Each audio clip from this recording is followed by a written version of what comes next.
At MTSU's small farm, honeybees are doing more than just making honey. They're helping researchers better understand what keeps pollinators healthy. A new USDA grant is supporting Dr. Manuel Guzman's research into the internal clocks that guide bee behavior, with the goal of improving honeybee health. Our lab is interested in looking at how bees' brains process and encode time of day information. We just got research funding from the USDA to develop new tools that are going to allow us to label these specific set of neurons that synchronize the brain of the bee to time of day information. The project is also giving students hands-on research experience, from monitoring bee behavior in the field to studying brain activity in the lab. Working in the bee lab has taught me a lot about not only beekeeping, but a lot about real science as well.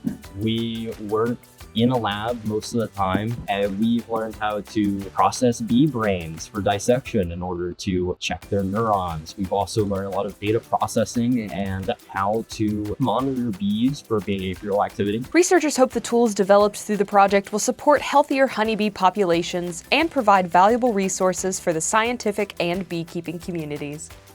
For MTSU, I'm Carly Sutton.